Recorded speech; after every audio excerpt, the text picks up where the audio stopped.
To dive in deeper about what went right for the Tar Heels, let's take first-year head coach Erin Matson inside the cage with Riley Kennedy. Coach, I appreciate you being here with us today. We're going to break down a little film. So one thing I noticed from the ACC championship game was like circle play, right? It was the awareness and the creativity inside the circle. So as like an offensive player, like kind of take me through and draw, like what are you guys kind of trying to attack Duke like on this corner? Sure. So a penalty corner situation, we're numbers up, so it's really about manipulating the defense, getting the ball around, and then throughout the year we have certain variations we run, and then the defense scouts us. So then tournament time, you know, we pull stuff that we've been saving all year, switching it up. So here you'll see the insert out to the stick stop if you hit play for me. Yep. Great stop. Stops right there. You'll see it slip. Sietska right here, Bruning, will fake for us. It'll slip to Yasmina Smolinars, and if you pause it there, throughout the year, she's been playing this ball here down to Katie Dixon, and you'll see the entire defense shift that way because that's what we've been playing, but instead she uses a deceptive sweep to Riley Heck here. Okay. She'll stop it. If you pause it, we've joked with Riley every single time because when we practice this corner, she has loads of time. So here, she actually takes a little too much time, but it works out. The Duke defender gets a good touch on it. Right, it gets blocked right here. Yep. However, she's on it, and this is the most Riley Heck goal ever. Using her creativity, goalkeeper doesn't know what to do, keeping it simple, but with her little flair. How hard is it to air dribble? She said she used to do it as a kid. Yes, she is so good at the ball on her stick, but the ability, when you see it come up again, the ability right here to control it and especially have the right trajectory on the ball and like feel to just get it over the goalie, but enough where it comes down in the goal. It was brilliant, and it definitely deserved the number one. Number one on SportsCenter. So now, third quarter, right?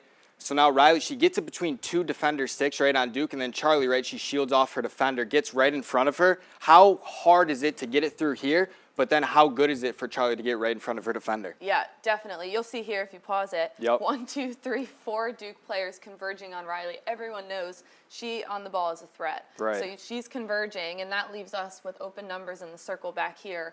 A little unselfish dish to Charlie, which is UNC field hockey, and Charlie Bruder, freshman, tons of potential, but tons of skill already. We've worked on a ton with her of quick shots because she's great with that power, but in times like this where she needs to choke up, get it off really quick, she just completely executed there. It was a little bit loopy. She was like, I was trying to hit my heart out with it.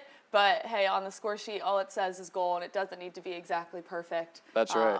And it's great to just see everybody celebrate. And, again, the goalkeeper had no idea what to do. Now, where do they get, like, this awareness and their creativity? Because you speak on circle play all the time, and I felt that you guys really executed that. Now, they get this, like, awareness and creativity at a young age, or is it more, like, through the process, or is it more like when they get here? Sure. I think it's a little bit of both. Depending on the club they came from, there's definitely more creativity in players versus others. And then here, I am all about all of the different ways you can solve a problem or, you know, come to a solution and it still be the same outcome. So it's a goal here, but she could have pushed it. She could have taken it to reverse. She could have gotten it over, whatever it was the case. So I saw Sana Hawks right on that backside, that backside post. Exactly. Lisa's here. She could have dished it if she needed to.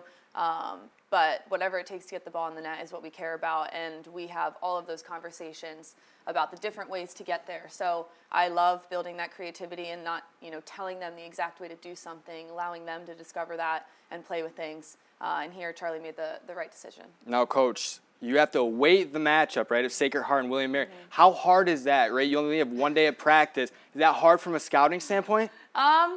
I would say yes and no. It's obviously we like having a full week to prepare based on who we're playing. Everyone does. Right.